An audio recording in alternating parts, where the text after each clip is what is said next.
हिंदी के एक नए एपिसोड में आपका स्वागत है। इस वीडियो में हम पहले बात करने वाले हैं ब्रह्मोस सुपरसोनिक क्रूज मिसाइल के बारे में। ब्रह्मोस सुपरसोनिक क्रूज मिसाइल कितनी घातक है और उसके परिणाम कितने विध्वंसक हैं, ये आप पाकिस्तान से पूछ सकते हैं। पाकिस्तान के मल्टीपल बेसिस ने ब्रह्मोस के कहर को झेला, लेकिन हाल ही में ब्रह्मोस के सीईओ ने एक ऐसा वक्तव्य जारी किया है जिसके बाद से पाकिस्तान को तो आग लगने ही वाली है। क्योंकि मुंह पर बेइज्जती करना किसे कहते हैं और कैसे की जाती है, ये आज ब्रह्मोस एरोस्पेस के सीईओ के रिप्लाई से आप सीख जाएंगे। बात है अबू धाबी एग्जीबिशन की, जब भारत की तरफ से ब्रह्मोस सुपरसोनिक क्रूज मिसाइल को प्रदर्शित किया गया था। और उस दौरान एक मीडिया इंटरव्यू के दौरान ब्रह्मोस मिसाइल के सीईओ से ये प्रश्न पूछा जाता है, और ये प्रश्न पहले किसने पूछा इसके बारे में जानना जरूरी है। दरअसल वहां पर पाकिस्तान का भी एक डेलीगेशन आया था, और इंटरव्यू में सर ने कहा कि पाकिस्तान का एक डेलीगेशन, जहां पर एक जनरल रैंक का अधिकारी उसको लीड कर रहा था, उन्होंने इनसे फनी वे में पूछा कि क्या आप ब्रह्मोस सुपरसोनिक क्रूज मिसाइल को मिडिल ईस्ट के देशों को बेचना चाहते हैं, और यदि हाँ तो क्या आप इसको पाकिस्तान को बेचेंगे। इसके बाद ब्रह्मोस के सीईओ का जो रिप्लाई था वो काफी हिलेरियस था। उन्होंने कहा जी हाँ, हम मिडिल ईस्ट को बेचना चाहते हैं और इंटरेस्टेड भी हैं, लेकिन जब बात पाकिस्तान की आती है तो ये पाकिस्तान के लिए फ्री डिलीवरी है। पाकिस्तान को इसके लिए कुछ पे नहीं करना पड़ेगा, जब पाकिस्तान चाहे ब्रह्मोस वहां पर पहुंच जाएगी। और ये रिप्लाई सुनने के बाद उनका रिएक्शन काफी देखने लायक था। यानी कि ब्रह्मोस सुपरसोनिक क्रूज मिसाइल का मेन सेलिंग पॉइंट ही पाकिस्तान बन चुका है।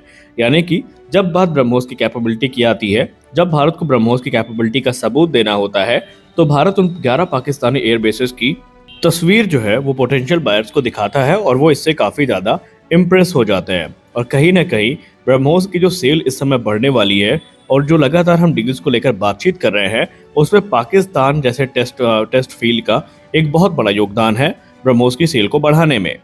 हमारी अगली बड़ी अपडेट लॉकहीड मार्टिन और टाटा एडवांस सिस्टम लिमिटेड को लेकर आ रही है। टाटा एडवांस सिस्टम लिमिटेड और लॉकहीड मार्टिन अपना जो इंडस्ट्रियल कोलैबोरेशन है उसको बढ़ा रहे हैं, और ये इंडस्ट्रियल कोलैबोरेशन भारत के C-130J सुपर हरक्यूलिस के फीट के लिए किसी वरदान से कम नहीं है। और आज इसी को लेकर के एक बड़ी रिपोर्ट सामने आई है। दरअसल टाटा एडवांस सिस्टम लिमिटेड की तरफ से ये अनाउंस किया गया कि टाटा एडवांस सिस्टम लिमिटेड और लॉकहीड मार्टिन ने आज एक नई शुरुआत करी है, जहां पर वो भारत में अब C-130J सुपर हरक्यूलिस की एक नई मेंटेनेंस, रिपेयर और ओवरहॉल फैसिलिटी, जिसको आप MRO फैसिलिटी भी कहते हैं, इसके इस शिलान्यास समारोह को इनकी तरफ से आयोजित किया गया था। इसका मुख्य उद्देश्य यही है कि भारत के जो C-130J सुपर हरक्यूलिस हैं, इन्हें MRO सपोर्ट प्रदान करना। हालांकि इनका उद्देश्य यहीं तक सीमित नहीं है, आने वाले भविष्य में जो ग्लोबल ऑपरेटर्स हैं उनको भी यहाँ से सर्विस दी जाएगी।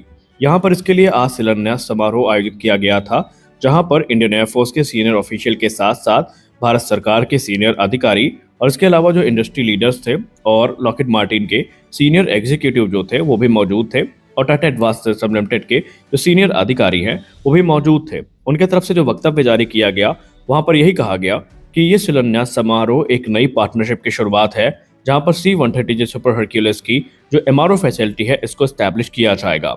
वही अगर हम मीडिया रिपोर्ट्स की बात माने तो इसके साथ ही साथ साइड लाइन्स में जो लॉकहीड मार्टिन है वो लगातार इंडियन अथॉरिटीज के साथ संपर्क में है, और इस समय लॉकहीड मार्टिन की नजर एक और बड़े कॉन्ट्रैक्ट में है, और ये कॉन्ट्रैक्ट होगा MTA यानी मीडियम ट्रांसपोर्ट एयरक्राफ्ट, जो भारत खरीदना चाहता है 60 से 80 की संख्या में। आपको याद दिला दें कि उसमें लॉकहीड मार्टिन का C-130J सुपर हरक्यूलिस भी एक प्रबल दावेदार है, जो कि एम्ब्रेयर के C-390 मिलेनियम और एयरबस के A400M एटलस के साथ कम्पीट कर रहा है। यानी कि आने वाले भविष्य में लॉकहीड मार्टिन अपने लिए एक जो पृष्ठभूमि है वो तैयार कर लेगा, जिसके आधार पर वो इस डील को और अच्छे से कम्पीट करेगा। जब बात हवाबाजी की आती है और प्रोपेगेंडा की आती है, तो पाकिस्तानियों का वहां कोई सानी नहीं है। पाकिस्तानियों के पास प्रोपेगेंडा फैलाने का इतना बढ़िया टैलेंट है कि ये साबित कर सकते हैं कि भैंस काली नहीं होती है, बल्कि भैंस के ऊपर काले बादल थे जिसकी परछाई की वजह से भैंस काली दिख रही है। खैर, हम ऐसा क्यों बोल रहे हैं अभी आपको पता चल जाएगा।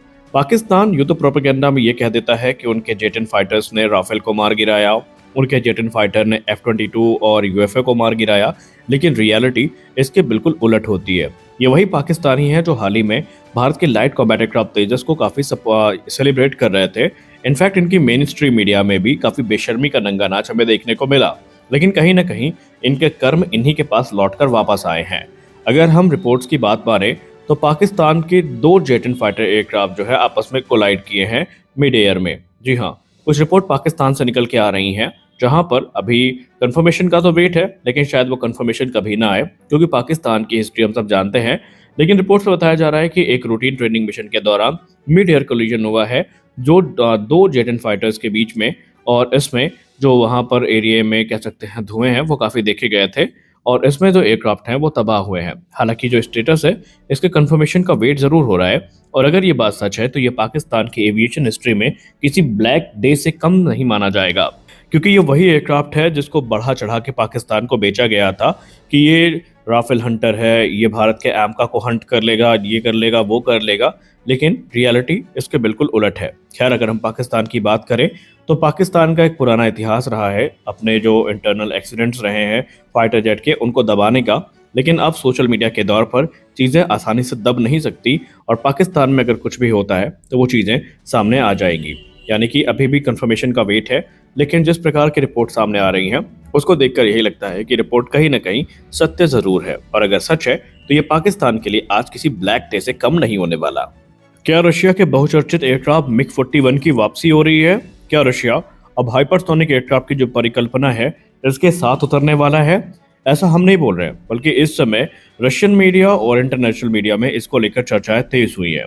हाल ही में रशिया के कुछ सीक्रेट डॉक्यूमेंट लीक होने की खबरें सामने आई थी, जहां पर उनके एक क्लासिफाइड प्रोग्राम को लेकर वेस्टर्न मीडिया में काफी चर्चा है, और इस प्रोग्राम को यूं तो अमेरिका के एनगैट से कंपेयर किया जा रहा है, जहां पर एनगैट के जवाब के तौर पर इस प्रोग्राम को देखा जा रहा है। हालांकि आधिकारिक तौर पर रूस ने अभी इसको एक्नॉलेज नहीं किया है, लेकिन पूर्व की रिपोर्ट की बात माने तो उन्होंने कई बार ये इंडिकेशन दिए हैं कि रशिया इस समय हाइपरसोनिक कॉन्सेप्ट पे काम कर रहा है। अब वो कहां तक पहुंचा, उसका करंट स्टेटस क्या है, इसके बारे में ज्यादा जानकारी नहीं उपलब्ध है, क्योंकि उसको एक हाईली क्लासिफाइड प्रोग्राम के तौर पर रखा गया है। लेकिन अगर हम मीडिया रिपोर्ट्स की बात माने तो ये प्लेटफॉर्म एक ऐसा प्लेटफॉर्म होने वाला है जो कि नेक्स्ट जनरेशन फाइटर की श्रेणी में उथल पुथल मचा सकता है। इसको लेकर जो रिपोर्ट्स है वो क्लेम करती है कि ये डायरेक्टेड एनर्जी वेपन्स को कैरी करने में सक्षम होगा, ये हाइपरसोनिक रेंज को अचीव करने में सक्षम होगा, और ये नेक्स्ट जनरेशन का फ्लाइंग विंग डिजाइन का स्टेल्थ एयरक्राफ्ट होने वाला है। हालांकि इसको लेकर अभी काफ़ी ज़्यादा उत्सुकता है, और इसको जो डिफेंस एनालिस्ट हैं और जो रक्षा मामले के जानकार हैं जो लगातार इस प्रकार के डेवलपमेंट को ट्रैक करते हैं, वो इसे 6th जनरेशन फाइटर एयरक्राफ्ट की उपमा दे रहे हैं।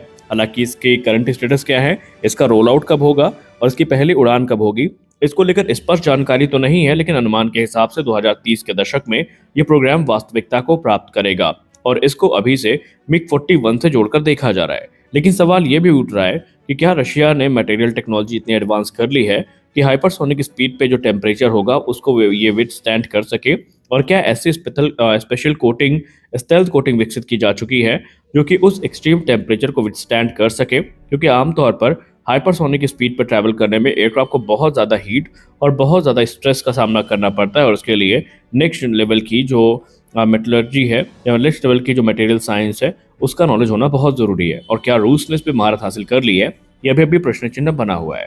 इस वीडियो में बस इतना ही, मिलते अगले वीडियो में, तब तक के लिए जय हिंद।